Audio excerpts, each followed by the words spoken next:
Well, hello there, people of the internet, and hello again. I am TheMBmulti, and welcome back to Rome 2 to the War, Parthia campaign, and this is part 5. In the previous episodes, we declared war on Media Atropatene to conquer the entire province of Media Magna, which we have done because we defeated them in one episode. Ready for orders. And we now have, we just now need to replenish our armies because I auto-resolved my way through it. And as you can see, they've taken a bit of a beating. Alright, so our next task... I keep pressing M because I've been so used to playing Jurassic World Evolution. If you press M, you go to the map, and I wanted to go to this map right now. That's whatever. So the goal is to conquer Armenia next. I was going to go and clean up this area behind me first, but I've decided that I'm going to take care of Armenia first. Armenia likes the Seleucids, apparently. Oh, because they are at war with... basically everyone the Seleucids are at war with. Okay, so I'm going to take out Armenia. And after I've taken out Armenia, I'm going to move my armies back, and I'm going to conquer Bactria. And then also... these guys whose name I can't pronounce, and Aracosia.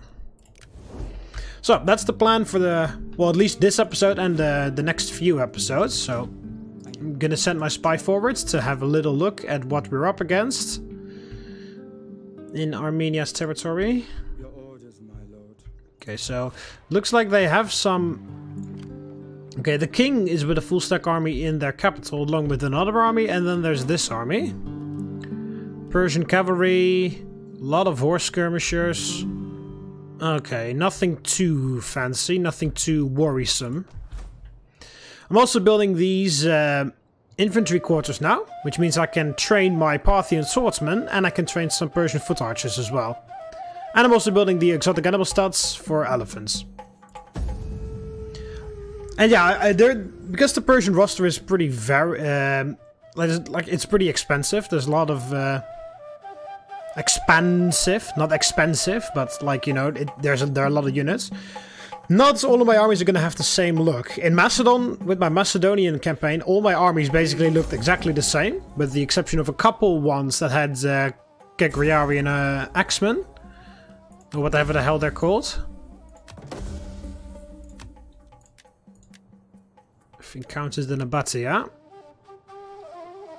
But yeah, I am going to switch up my armies a bit from time to time. Oh yeah, my king leveled up.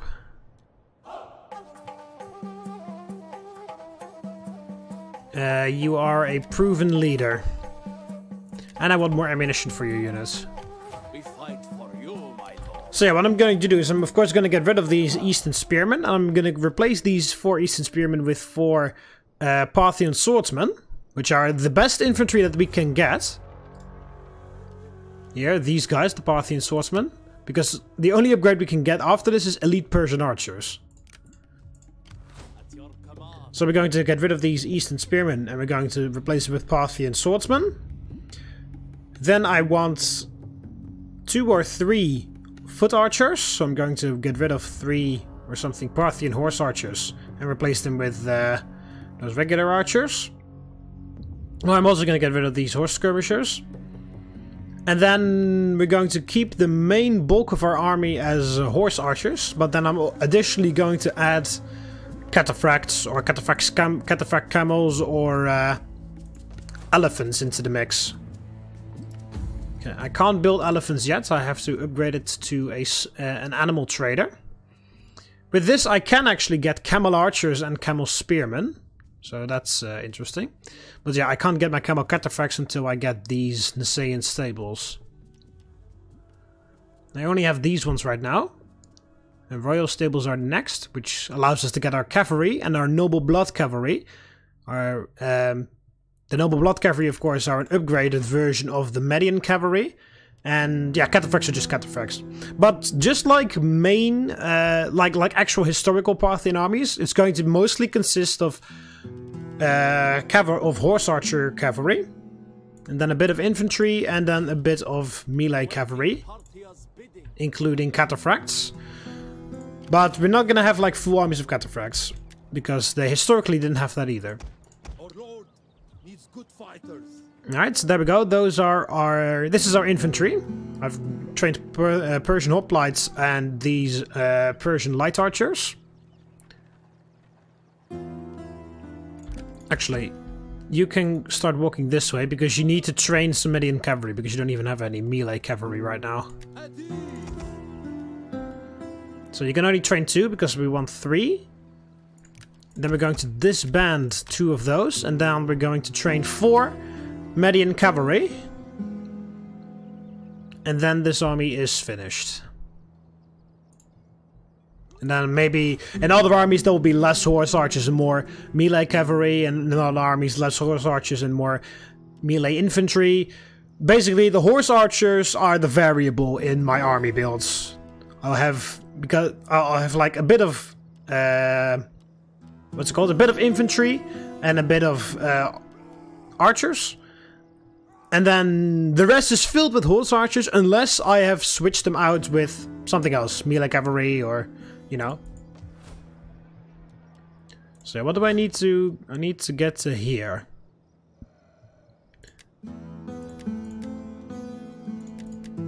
You know what? Let's go for that. Alright, so definitely want to build a library here once we've upgraded this. This is providing some public order, which is good. This is not going to provide any public order, but it's going to give me food, which is nice. So, yeah, soon we're going to have population surplus here. Then we're going to expand this with a library, because we want more research.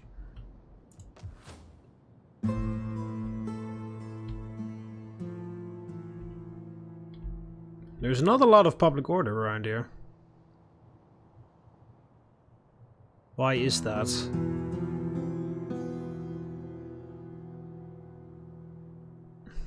A lot of slaves, that's mostly why. Oh yeah, well the slaves are making me pretty rich though, so it's nice that they're here. And Nisa's making a lot of extra money, but that's just because it's our capital. As I said, I'm gonna move my capital Persepolis once we conquer it. I mean, I believe I did the research in the previous episodes. The city name literally means City of the Persians, so I would be a fool not to establish my capital there.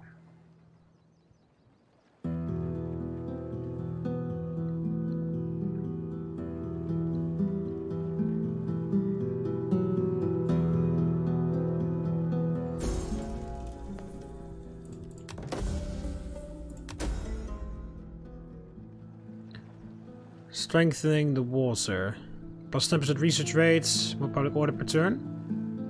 Rising in ancient Persia, Zoroastrianism was the first of the great monotheistic religions.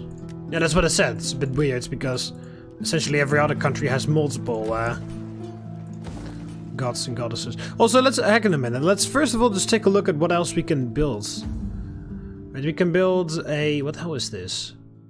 Windcatcher and then some sort of weird names. That gives growth and wealth from farming.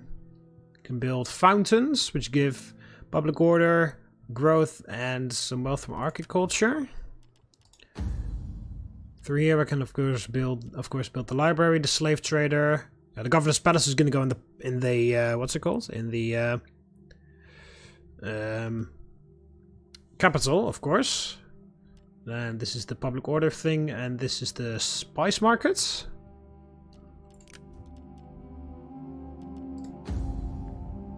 Yeah, it's pretty weird. There's no single, like, legendary building that I can build.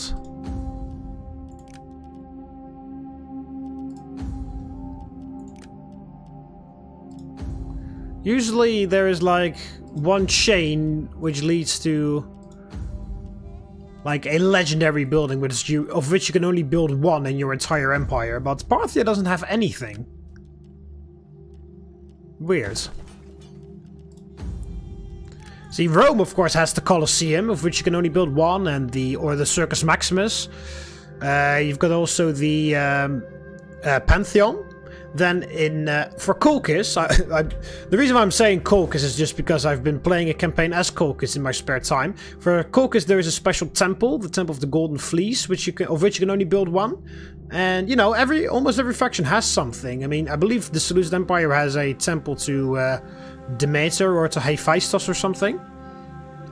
So, but yeah, Parthia doesn't have anything, which is actually pretty weird. And also it's pretty, you know, makes the faction a bit weaker, makes it a bit of a weak faction, because all the other factions have one of those legendary buildings, and they can, well, they provide like influence for your party and a whole bunch of wealth and stuff. And even in Attila, if you remember in Attila Total War, when I was playing as the Western Roman Empire, you had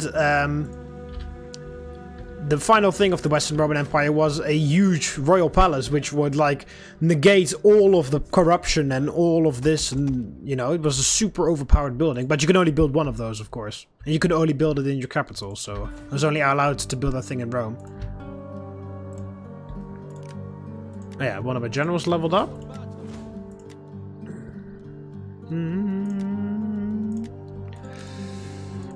Okay, yeah, this guy, I also need to get his army fixed up.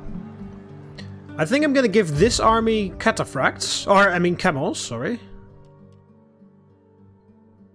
I don't know how... camel archers... Can I see how fast you guys are somewhere? Missile damage, range shots per minute, ammunition, melee attack, weapon damage, charge, bonus, melee defense, armor health. No, it doesn't say how fast these guys are. No.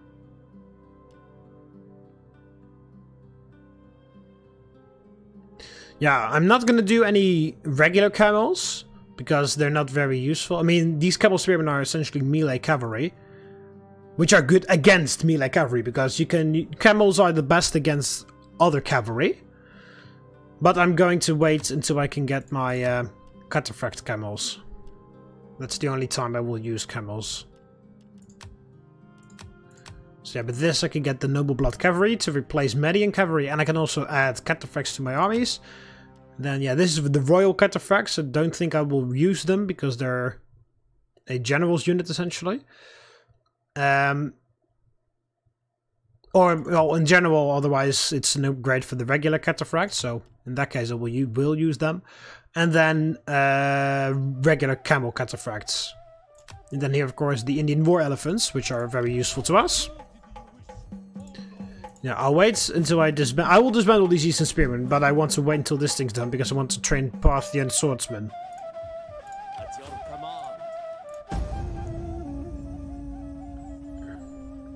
command.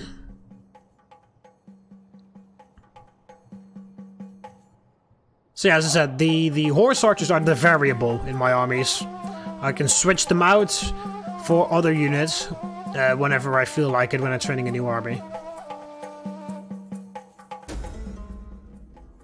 Oh, there's plague in Susia. That's not good. Alright, the exotic animal studs are done. I need... Oh, that takes a while until I can get elephants. Alright, so next, after I'm done with this research, I'm definitely going to do this one. Because I do want to head that way. I want to have my elephants pretty soon. Because especially with enemy infantry armies, that's just going to make things a whole lot easier. I totally see this guy standing there, by the way. I'm just not interested. Just trying to be intimidating and everything, but it's not really working.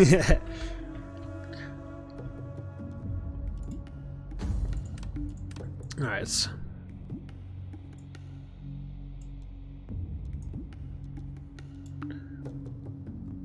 Alright, this guy's 11. This is a defectionaire, so we have to wait until he becomes of age, because then we can train the new army. I mean, in theory we can already train the new army and then put one of these guys in charge, but I don't really like them very much.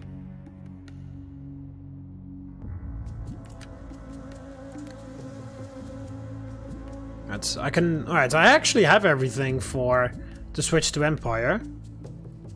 But I can't, except for the fact that I'm not on Imperium level 5 just yet. Gonna name level 2, almost level 3. So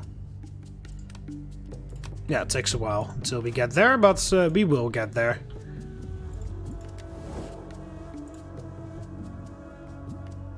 And there's still a satrapy of those guys.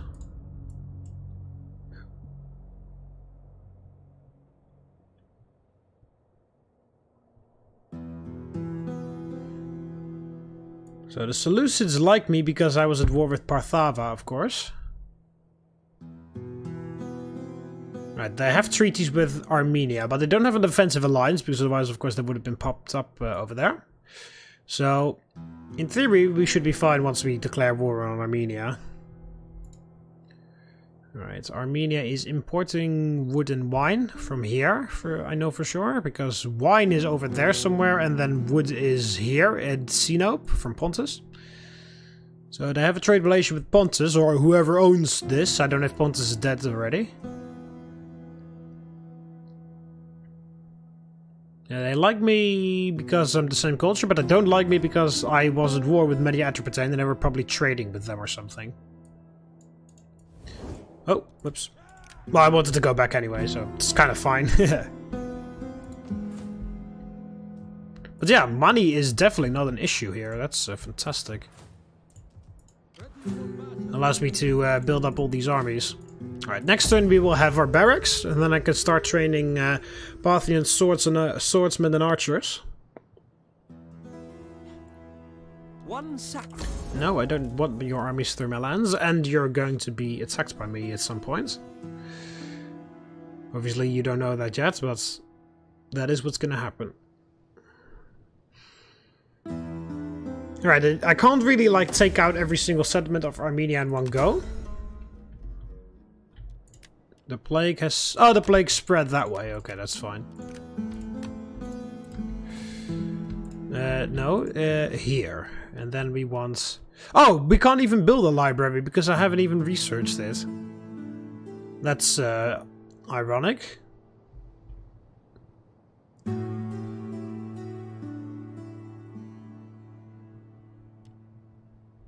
Right, in that case I'll just build a wrestling thing here.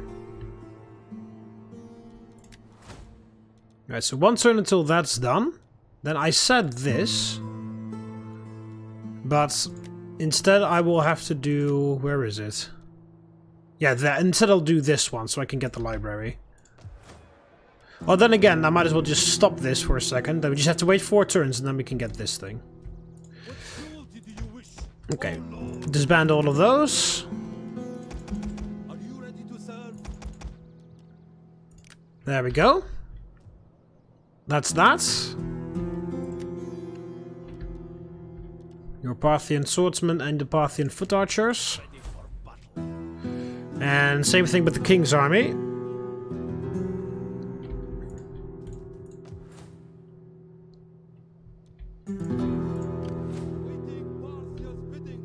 So this guy has a little bit of outdated guys, Persian hoplites and Persian archers, because we have better archers and a bit better infantry, but nevertheless I'm going to keep him like this.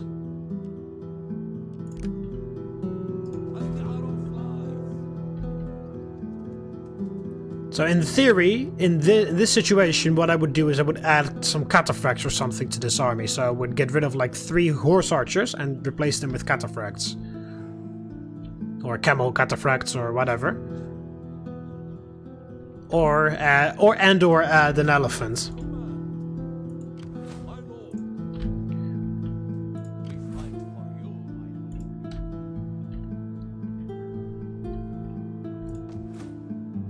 You see why fucking stupid slaves causing unrest in my province? Slaves will revolt in 200 turns. Yeah, 200 turns. Public order is stable. Yeah, that's because there are 3 armies in this province. But yeah, I would love to have slave revolts to be a bit more frequent.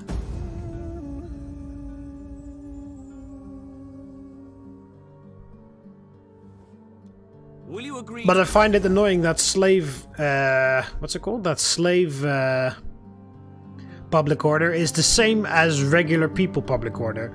Would have been better if there was a separate public order for slaves and separate public order for just citizens. Because then, you know, if you add more and more and more slaves, and then you can like set your cruelty level or something.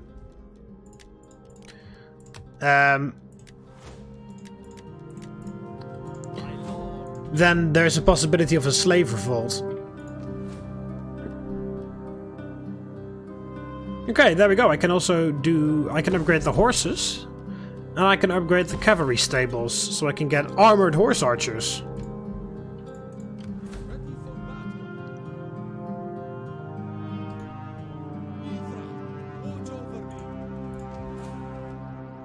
Yeah, we just need to wait 3 turns, and then we can start building this library. Ready for orders. Yeah, I'm just going to keep this army like this for now, because I don't have any cataphracts yet. I do think I'm going to keep Parthian horse archers. Missile damage of 40. What's armored horse archer? What are they like? Yeah, see, they've got less missile damage. And, because they're armored, they run slower. Range of 125. Range of 138. That's a bit oddly specific. But yeah, there we go. These, yeah, okay, so these armored horse archers are cool, but Parthian horse archers are better. Because they're faster and they have more missile damage and they have more range. The only thing that armored horse archers are better for, I imagine, is for hand-to-hand combat, which is not that much of a big deal. So I'm gonna stick with Parthian horse archers. Due to the missile damage. And then, as I said, they are the variable in my army builds. There'll be more or less of them, depending on what my army needs. Okay, you are training your Persian foot archers. You also need to get rid of those other guys. There we go. And then we'll disband this guy because he has the least experience. And then you can get your final Parthian foot archers. And then this is the king's army, which will have, of course, the best units. So I'll probably eventually disband 4 of these, and I'll replace them with 3 cataphracts and 1 Indian elephant, and then I'll have 4 regular horse archers to do things with. And that's enough, to be honest. You know, that's enough. And as I said, not all armies will have that limited amount of horse archers. Other armies will have more. And also, something completely different. Seleucids ask for trade agreements. I throw open the doors to you and bid you enjoy our talks.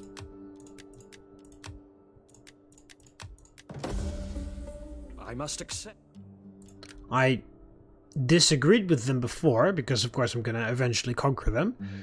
But then I thought, yeah, well, the reason why I'm going to conquer him probably is because I'm going to declare war on one of their satrapies and draw them in which case I don't have to bother with any treaties I've got going with them, as long as I don't have any treaties going on with the satrapy that is theirs. So yeah, they're having a bit of trouble with the Nabatea, because they keep conquering and losing these territories, because they used to own this province of Arabia Magna, and they used to own all of Syria, but now they've already lost one province in Syria, and they already lost this province here in Arabia Magna, so it is not owned by the Nabatea, so I'm imagining this is owned by Egypt. You see, this is owned by the Seleucids now, so the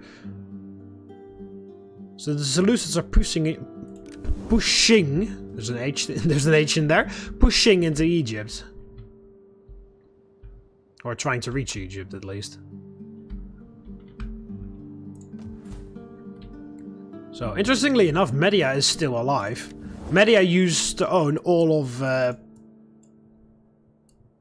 Mesopotamia, but now they only own this one. So yeah, as I said, I'm probably gonna start the war with the Seleucids by declaring war on Aria. Or something.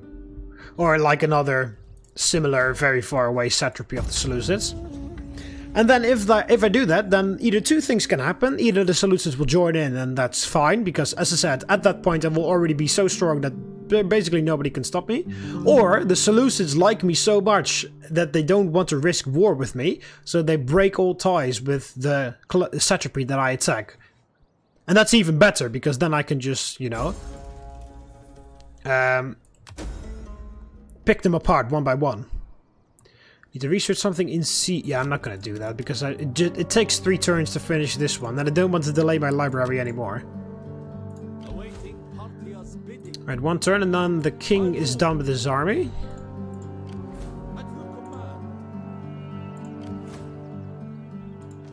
What's the garrison here? 1 Axemen, Persian hoplites, Yeoman mob, elite Persian archers, and Eastern archers. Now I think what I can just do is I'll just move these 2 armies together, and then I can auto-resolve my way into conquering the settlements. Because I just know they're gonna walk around like assholes. Alright, sending this guy over to my king, so I can do the military training so that the guys get some experience.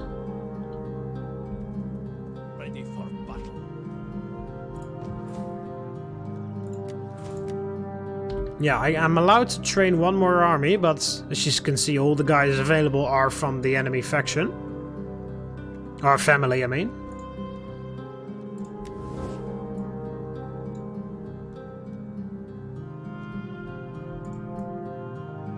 I love how they are at war with each other, but they don't really hate each other either. They're just like, yeah, well, whatever. In the meantime, this is minus 404. Military access against Seleucids, minus 257 on the road. War with Seleucids, 69, nice. Treaty with Egypt, military actions against Persia. Treaty with Quidri. War with Persia. Yeah. Especially in the case of the Seleucids. Oh, look at that. They're starting to lose more and more of Syria. And at the same time, the Nabatea are losing more and more of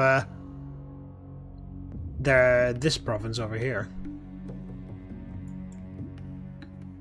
So the Seleucid armies keep moving this way, and the Nabatean armies keep moving that way. So if this continues, we're going to have a similar situation like we had in my Macedon campaign, where Rome owns Carthage and Carthage owns Italy.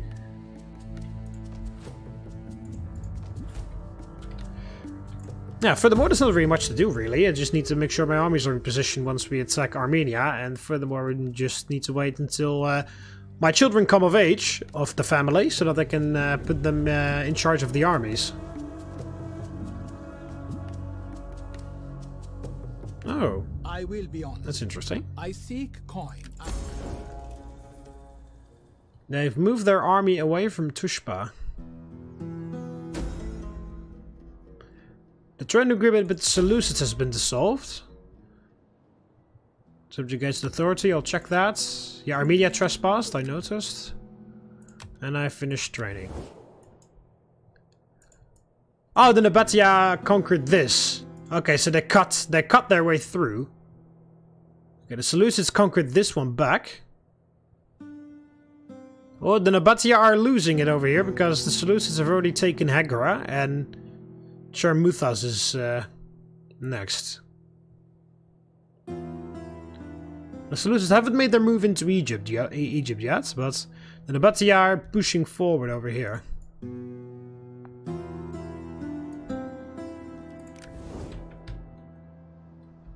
Yeah, see, this is the army.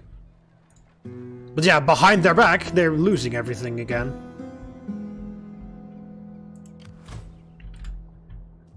What cruelty do you wish, oh Lord? Okay. I think this is the best opportunity to attack, to be honest. I want to use the Persian swordsman, so I'm gonna send this guy back. He's gonna take care. He's gonna protect Gazaka, because this guy might turn around. I'm sure. Okay, only the king's army is here. The other army is moved off somewhere. Alright, I'll start moving the priest in. Or I don't even know what the hell this guy's called officially. A magus. Well, it's a dignitary officially, but no, I'll just call it's basically a priest. That's what it is. So we'll just call it a priest. So yeah, Mesopotamia is divided up by by four different factions.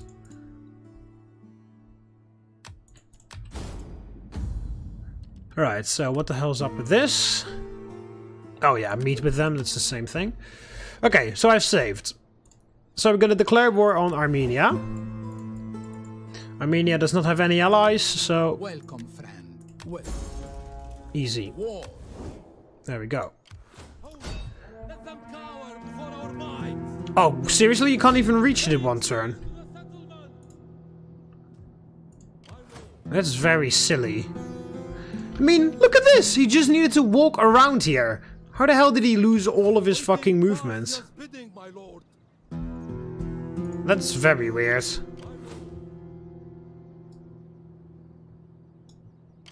Okay, I'm gonna move you here. This guy can't, like, get to to Gazaka.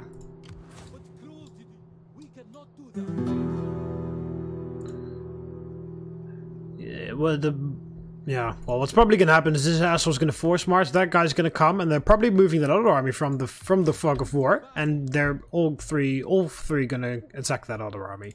That's probably what's gonna happen. But as I said, I've already saved, so it doesn't matter if they do that, because I'm going to just load up the save in that case, and then I'll think of something else. We demand only a modest... Yeah, they don't really want to be at war with me. Yeah, I thought that they were going to do that. Fucking assholes.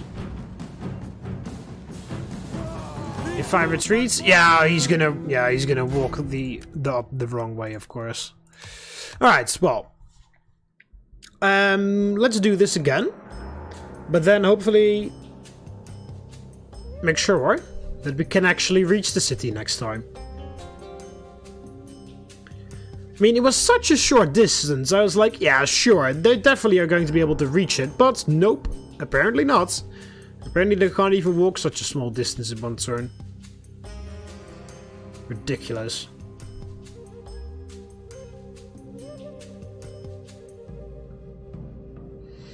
Doo-doo. Right, what I'll do then is I'll just trespass and move them right next to the settlement in this turn, and then attack them in the next one. I mean, they trespass me to get to there, so... it's not really that much of a big difference. What's actually pretty funny is you, as a faction, you can't really get angry at other people. You just, like... it's just that it only works the other way around. So Parthia, Armenia can trespass me 15 million times and nothing happens. But if I trespass them, then they get angry at me. Like, what? It only works the other way. It's so fucking silly.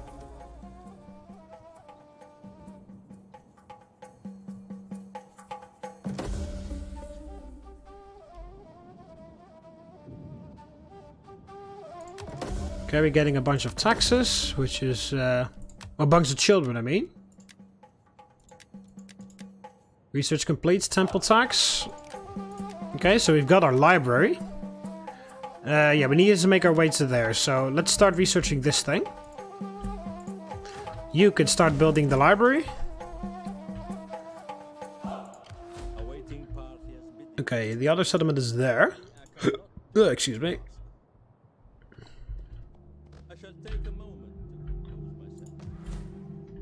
Why is there a bit of Eastern culture left? Like gone, you know?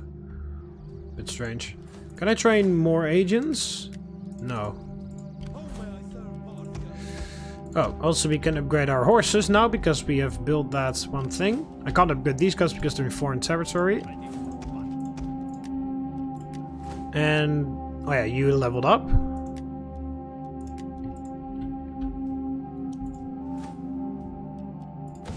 Can also upgrade the courier post, which gives me more tax rate in the province, which is good.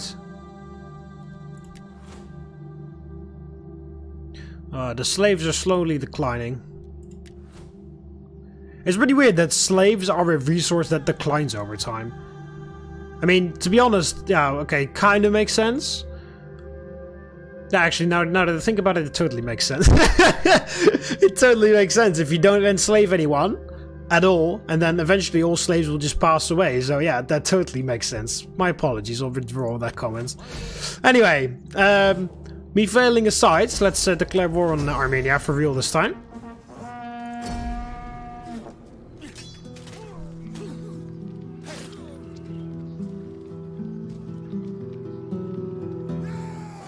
There we go. Yeah, sure. We can keep this. There we go. We've reached the next level of Imperium.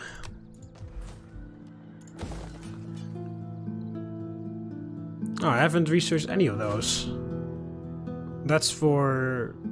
Okay, that's for shields and that's for swords. Okay. Because now we've got 2 iron places, so of course we need to...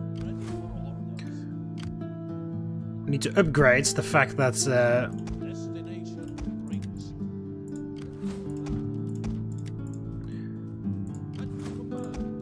we need to upgrade the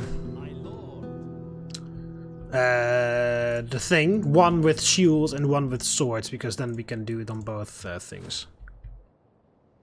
But yeah, I need to research something for that.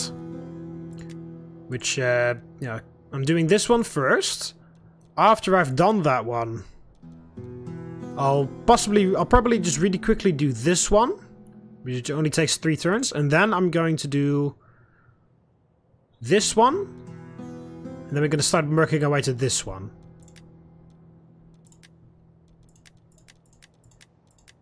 Yeah, I've done this one completely, so I've got more food. Yeah, there's just a lot of things that we need in general. There's just a lot of things that we need, so... A lot of research is required. Anyway, I'm ending off the episode here. I hope you almost enjoyed it. Click the like button if you did. Subscribe to be part of the TheMBmulti so you never miss any of my videos. You can do that by clicking the subscribe button up here on the left of the video or the subscribe button beneath the video. See you later, Romans. Ave.